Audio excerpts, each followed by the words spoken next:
Vamos lá, queria que você abrisse sua Bíblia, por favor, Gênesis 28. Gênesis 28, do 11 até o 21. Gênesis, capítulo 28, versículo 11 até o versículo 21. Todos acharam?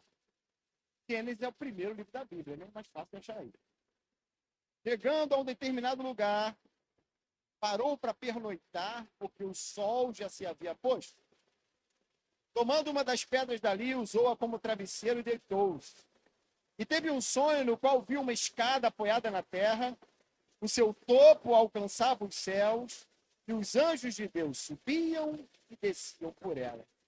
Ao lado dele estava o Senhor que lhe disse: Eu sou o Senhor, o Deus de seu pai Abraão, o Deus de Isaque. Darei a você e a seus descendentes a terra na qual você está deitado.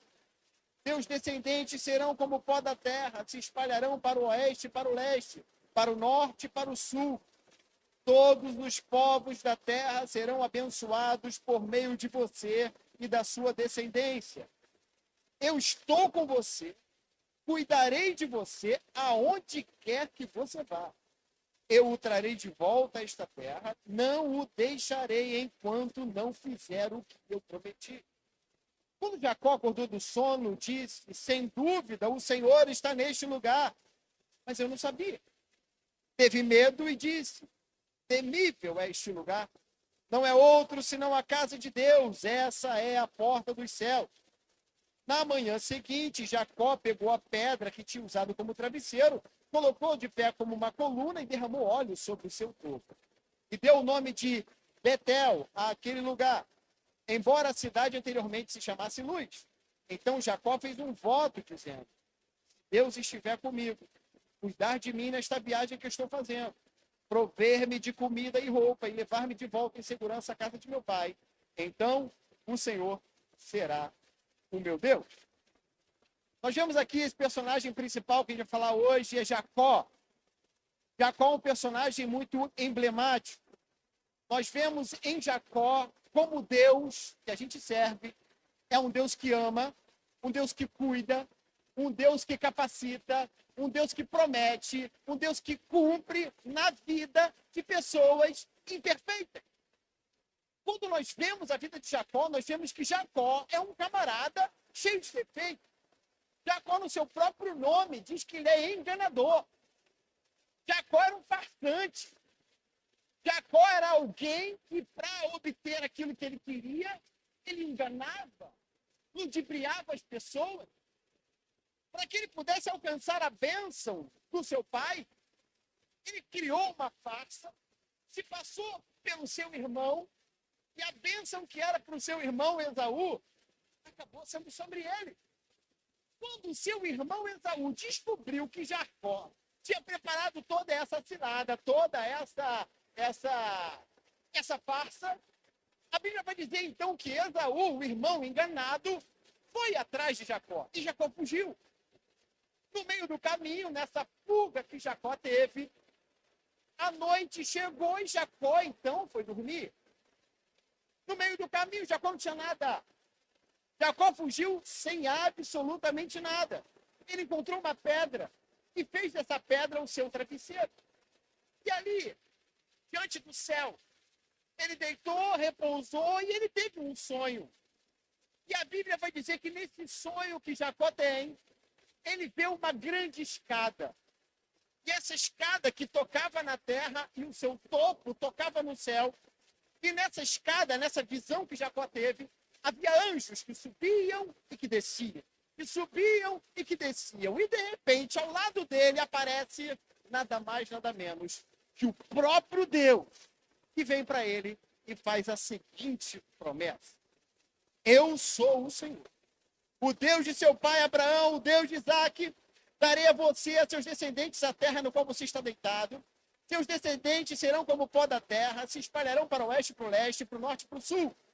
Todos os povos da terra serão abençoados por meio de você e da sua descendência. Eu estou com você, cuidarei de você onde quer que vá, o trarei de volta, não o deixarei enquanto não fizer o que lhe prometi.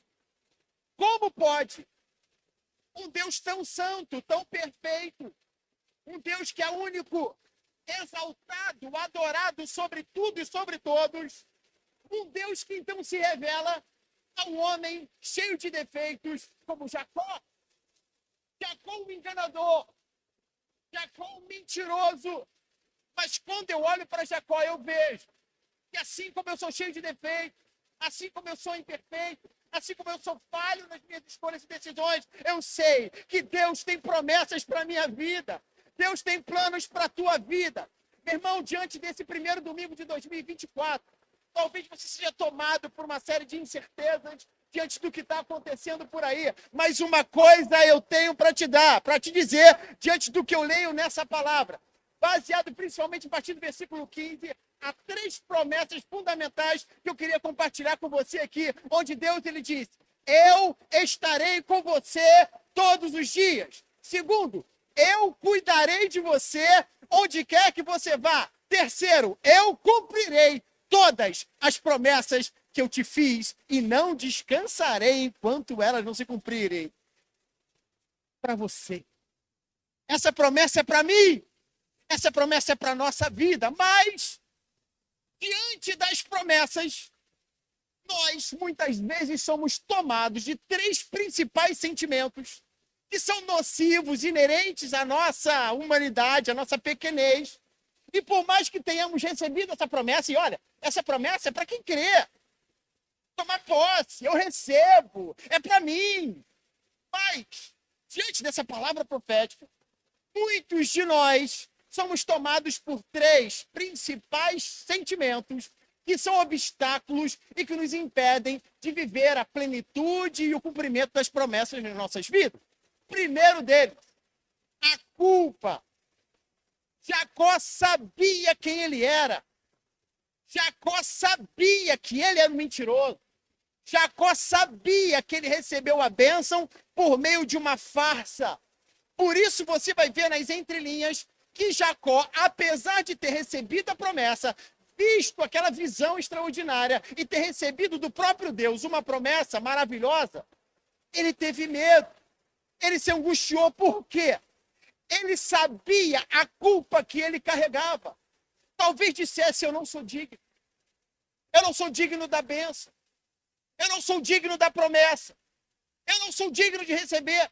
Culpa é a carga de passado que nós carregamos e que muitas vezes nos paralisam de olhar para frente, de vivenciar o futuro, de vivenciar uma plena comunhão com Deus, porque todas as vezes que nós olhamos para o nosso passado, nós somos acusados e nos sentimos indignos.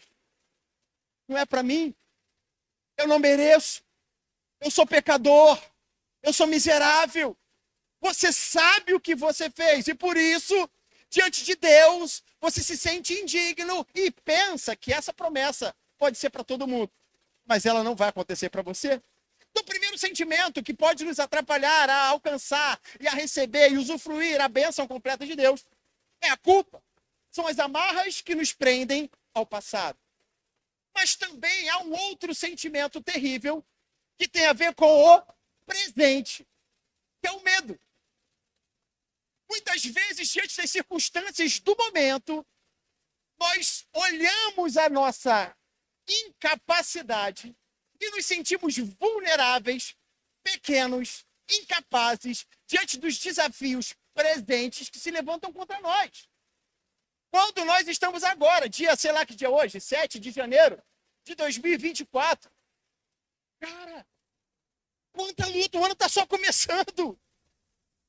E os boletos chegaram e você não conseguiu pagar. E você olha para dentro de casa, os problemas continuam iguais. O casamento em crise, a empresa em crise, o cenário macroeconômico, microeconômico, tudo complicado, a saúde indo embora. E agora? E nós nos sentimos incapazes, limitados, paralisados, porque nós sentimos medo. Medo é a incapacidade de enfrentar os desafios no presente, porque eu me sinto pequeno, incapaz, limitado, por isso eu paro. E um terceiro sentimento nocivo que muitas vezes nos impede de vivenciar e receber e usufruir as bênçãos do Senhor tem a ver com o futuro. Assim como a culpa nos prende ao passado, o medo nos paralisa no presente, a ansiedade, ela faz com que vejamos o futuro com desesperança. A ansiedade é o antônimo de fé. É totalmente antagônica à fé. Assim como a fé é a certeza de que as coisas vão acontecer, a ansiedade é a certeza de que vai dar tudo errado. Eu sofro por antecipação. E a ansiedade, ela não tem nenhum benefício. Ela não resolve o meu problema. Eu pensando no problema do futuro, pensando no amanhã, pensando no mês que vem, pensando no ano que vem, calma aí, eu só tiro a minha paz do presente e eu não resolvo o meu problema do futuro. E mais, 90% ou mais dos problemas que nós sofremos por antecipação, pensando que aconteceria, eles não aconteceram e nós sofremos por antecipação. Então a ansiedade, ela nos paralisa, porque nós olhamos para o futuro com desesperança, muitas vezes baseado nas experiências do passado e do presente. Você fala, se não deu certo até agora, também não vai dar daqui para frente. Então nós temos a culpa, o medo e a ansiedade. O passado, o presente e o futuro que nos paralisam e por isso não usufruímos as bênçãos do Senhor. Mas para todas essas coisas ruins que vêm à nossa mente, para todos esses pensamentos ruins que tendem a nos paralisar, nós temos uma única solução e é sobre ela que eu quero falar hoje. Quando João vai falar que aquilo que nos faz vencer o mundo é a nossa fé, Pedro vai dizer que eu devo lançar sobre ele a ansiedade e eu devo resistir firme por causa da minha fé. E eu aprendo aqui que a fé é exatamente o antídoto para combater a culpa, o medo e a ansiedade. Vamos lá. Para a culpa. Culpa, eu me arrependo daquilo que eu fiz ou deixei de fazer. Das decisões que eu tomei ou deixei de tomar. E muitas vezes me sinto indigno, imperfeito, incapaz pelos erros que eu cometi e que o inimigo insiste em trazer à tona. Todas as vezes que você tenta reivindicar as promessas de Deus, o inimigo te lembra e fala, você quer ser abençoado e você se esqueceu do que você fez? Você quer as bênçãos do Senhor e você se esqueceu das palavras que você disse? Mas eu tenho uma palavra para você. Por mais que a culpa nos acuse, venha à tona, tentando nos incomodar, nos inquietar e tirar a nossa paz e nos paralisar ao passado, a palavra do Senhor vai dizer que o sangue de Jesus Cristo nos purifica de todo o pecado.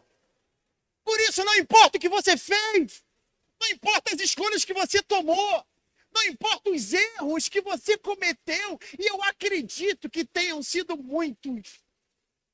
Mas eu também creio que há poder na cruz, como nós cantamos aqui. E quando Jesus se entregou na cruz do Calvário, ele disse, está consumado, o preço foi pago. E cada pecado, pecadinho ou pecadão que você cometeu, estava cravado na cruz, em Cristo Jesus, o nosso Senhor. Ele tomou sobre si as nossas dores, as nossas enfermidades, e o castigo que nos traz paz estava sobre ele, e pelas suas pisaduras nós fomos sarados. O Senhor perdoa seus pecados.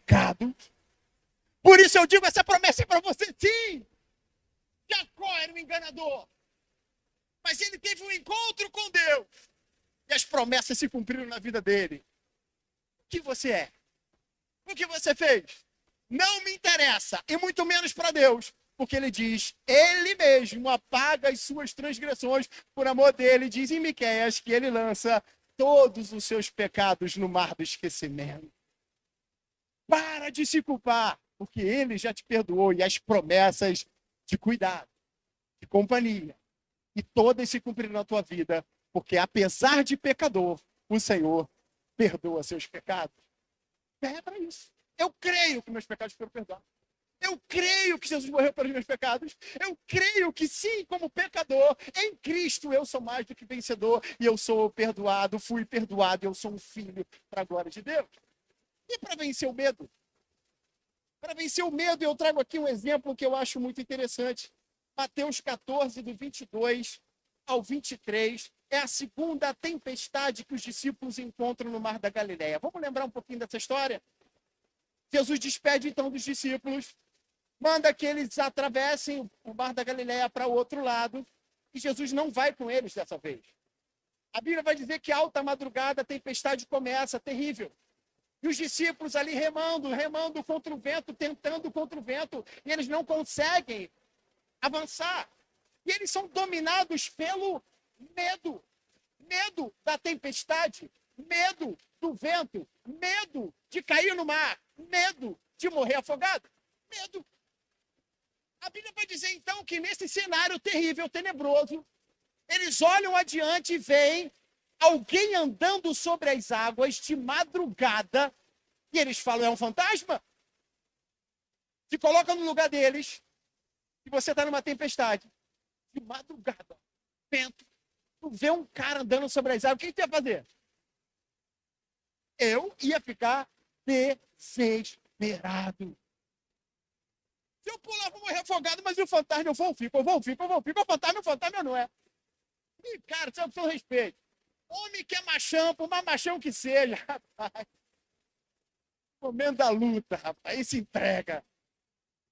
E ali, cara, imagina aqueles pescadores, discípulos desesperados. É o fantasma, é o fantasma. Jesus se aproxima então deles, andando sobre as águas.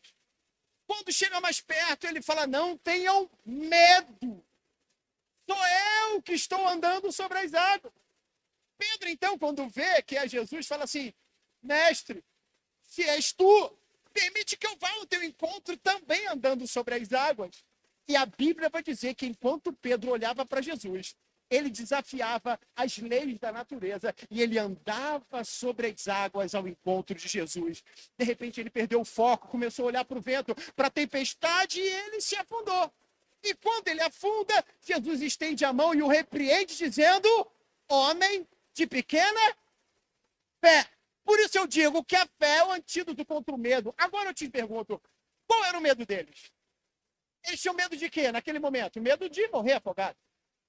Qual era a ameaça que estava contra eles? Era exatamente o mar revolto. Então, o mar era a maior ameaça. O mar era o grande desafio. O mar era aquilo que tirava o sossego. O mar é aquilo que poderia matá-lo. Jesus vem andando sobre o quê?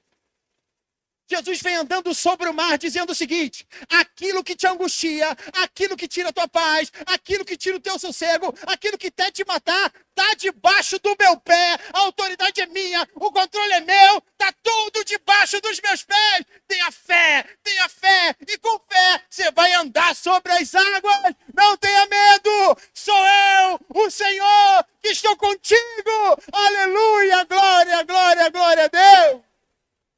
Não tenha medo, Jesus está no controle. Jesus é poderoso.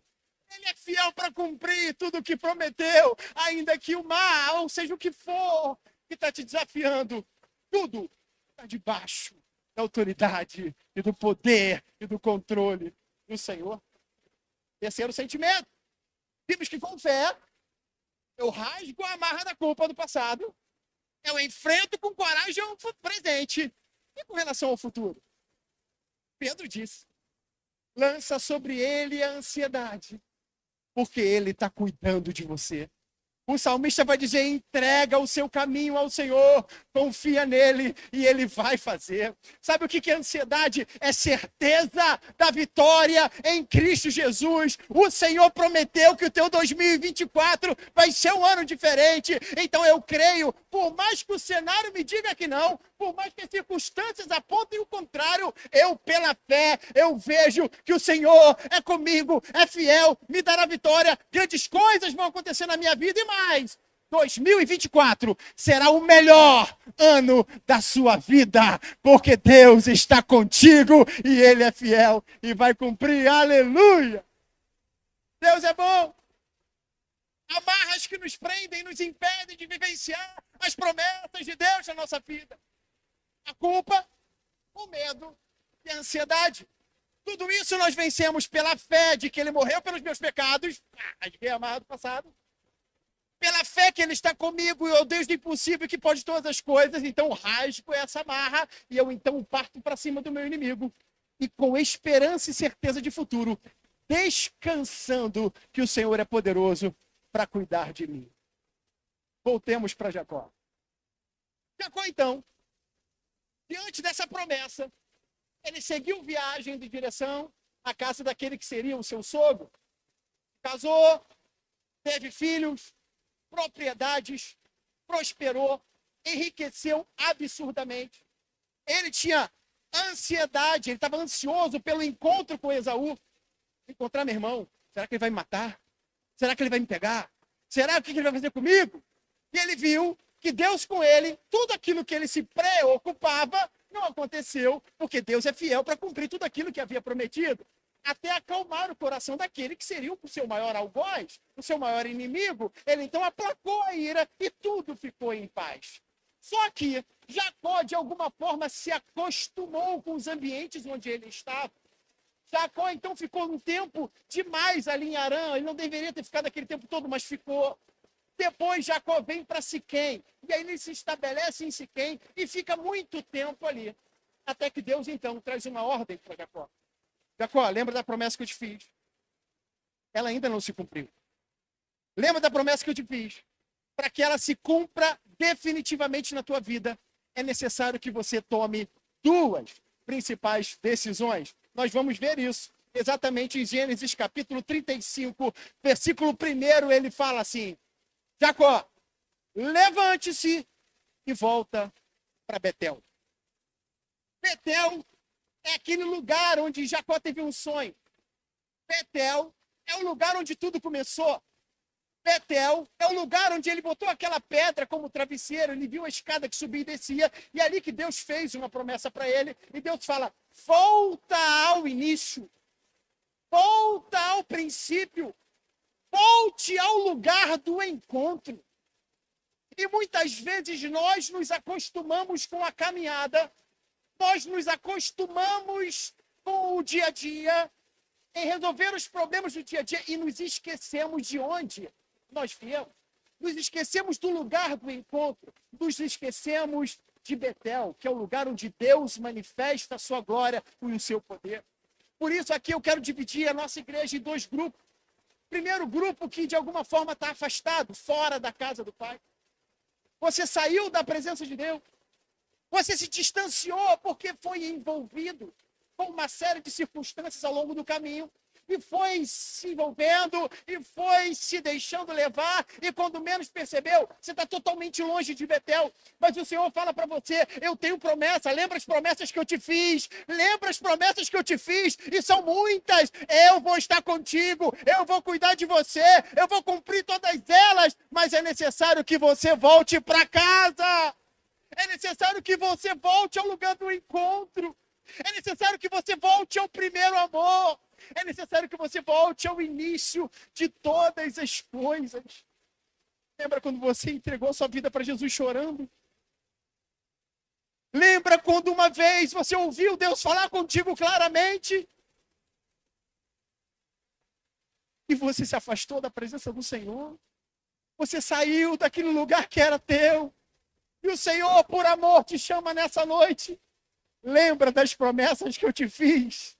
Eu vou cumprir todas elas, mas é necessário que você volte ao primeiro amor, ao lugar do encontro, volte para casa, volte para Betel, que é o teu lugar. E segundo, versículo 2, ele ainda fala assim, depois que ele fala, levante-se e vai para Betel, Jacó então passa um comunicado para todos os seus filhos empregados e diz assim: livrem-se dos deuses estranhos, porque nós estamos indo para Betel edificar um altar ao nosso Deus. Isso tem a ver com ruptura, mudança. Não dá. Você não está pronto. Não há ambiente para Deus manifestar a glória, cumprir as promessas na sua vida, enquanto você não romper com práticas e circunstâncias que hoje te fazem parecer com os cananeus. A orientação era tão grande dizendo o seguinte: lança fora os deuses estranhos e mude suas roupas. O povo estava tão acostumado com a cultura cananeia que até as roupas eram iguais. Eles eram iguais ao mundo, faziam o que o mundo fazia. Eram iguais àquelas pessoas, mas Deus não tem promessa para todos. Deus tem promessa para todo aquele que obedece a sua palavra. E a palavra clara dizendo o seguinte: se você voltar para casa, romper com as práticas, mudar de vida, abrir mão desse teu pecado, o Senhor é poderoso para cumprir tudo aquilo que te prometeu. Em 2024, Ele vai estar contigo todo dia. De janeiro, fevereiro, até dezembro, cuidando de todas as coisas. E até se cumprir todas elas, Ele não descansará. Desde que você volte para cá. Volte ao primeiro amor. E mude de vida. E eu quero que a igreja fique em pé nesse momento. E nós vamos orar. Quem crê que o seu 2024 será o melhor ano da sua vida? Ué, mas como pode? Olha o presidente que está aí, olha o governo que está fazendo, olha as circunstâncias, olha o cenário, olha o preço da gasolina, o preço do gás, olha o imposto, o Pix agora vai cobrar. Eita. Fale agora, Jesus! Como pode? Não dá! Eu não estou nem aí para as circunstâncias, eu não estou nem aí para as más notícias, eu não tenho nem aí para o que está ao meu redor. Eu só sei que há uma promessa sobre a minha vida e o Deus que eu sirvo é poderoso para cumprir todas elas. Aleluia! Primeiro pedido. Você que se afastou da casa, volta para casa agora. Eu quero convidar você para voltar para casa. Você que está afastado, que está longe, volta para casa. O Senhor lembra das promessas que eu te fiz. Só falta essa chave. É você ligar essa chave. É você apertar esse botão. É você cumprir essa missão. O resto deixa com Ele. Tem alguém que vai voltando para casa hoje, levanta a mão, eu vou orar por você. Glória a Jesus! Glória a Jesus! Aleluia! Glória a Deus! Tem dois! Aleluia! Glória a Deus! Tem alguém que nunca foi de casa e quer ir para casa, quer entrar nessa família, e o Senhor, Ele diz, vinde a mim todos. Tem alguém que ainda não fez parte dessa família e que quer fazer parte?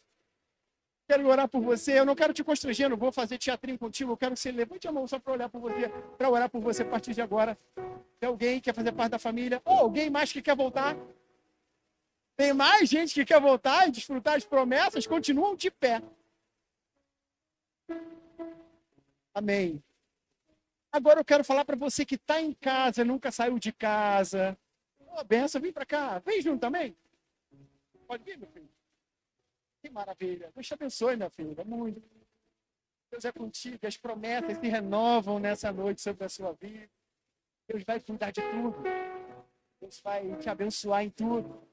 Quando Ele não cumprir, fica tranquila que Deus é fiel e Ele vai cumprir todas elas. Amém. Amém. Glória a Deus é o mesmo. Glória a Jesus. Mesma coisa, Júnior, para a sua família, ainda mais nesse momento agora. Deus é contigo, cara. Deus vai cuidar de tudo. Eu imagino, caramba, mais um filho. Como é que vai ser difícil? Pô, comida para todo mundo, os meninos crescerem. Como é que vai ser daqui para frente? Rapaz, relaxa. Deus te deu essas crianças. Deus é poderoso para cuidar de tudo. Deus vai prover. Como tem provido? Tem faltado? E não vai faltar, que Ele é Deus na vida. Bom ter vocês aqui perto. Agora eu quero saber, você que está em casa, está dentro de casa, nunca saiu de casa. Mas o primeiro amor foi embora. Está frio. Perdeu a paixão de estar na presença de Deus. Você era daqueles malucos que ficava na hora do café, no trabalho, lendo a Bíblia e olhando, cantando da harpa. A tua mulher dizia, esse cara é doido. Esse cara é maluco, eu sou o cara aí, você é melhor que os outros, o pessoal quer ser santo. Aí você já não lê mais a Bíblia, não canta mais hino da harpa, e de bobeira ali você até ouve as musiquinhas que eles ouvem também. Mas eu quero convidar você para aquecer o coração de novo. Deuses estranhos estão entrando no meio do povo. Aquilo que era prioridade deixou de ser. E até as vestes, não necessariamente vestes físicas, mas você já se parece. O linguajar é igual do mundo. Teus hábitos são iguais. Você que era radical com certos pecados, você já não é mais. O que tem? Não é bem assim, não.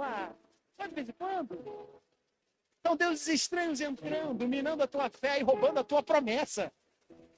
Mas o Senhor te chama, eu quero voltar. Volta, volta, volta. Chama para perto, o Senhor te chama para voltar ao primeiro amor. Eu vou deixar o convite. Quem quiser voltar ao primeiro amor, quer sentir de novo aquela paixão, aquele desejo, você pode vir aqui à frente e eu vou orar pela sua vida. Não se constranja. Até porque aqui, na verdade, o certo é que todo mundo venha. Né? O certo é. Porque todo mundo aqui, algum dia, já foi mais crente do que é hoje. A não ser que esteja começando agora. Glória a Jesus. Sem rótulo, sem acusação. É para todos nós. Que pode vir, cara. Está aberto para a gente orar. E eu tenho certeza que é a decisão que você toma. Ele convida e a promessa quem está aqui está recebendo. Quem veio à frente está recebendo a promessa. Ela vai se cumprir. E Deus vai fazer. Quais são os 3 pilares da promessa? Ele estará com você todos os dias. Segundo, ele cuidará de você todos os dias. Terceiro, enquanto as promessas não se cumprirem, ele não descansará. É para quem volta. É que é para quem está na casa de Betel. Para quem está de novo na casa do Pai. Para quem se livra dos deuses estranhos. Para quem assume o compromisso. Eu vou romper. Eu vou viver para Deus. É a minha decisão. Nada vai tirar meu foco. Não vou me deixar levar pelo momento, pelo que eu vejo, pelo ambiente. A promessa de Deus é muito maior do que qualquer coisa. E Jacó em Siquém era rico, o dono do pedaço, o dono da parada. Mas Jacó era o dono ali de Siquém. Mas Deus deu a ele os confins da terra, cara.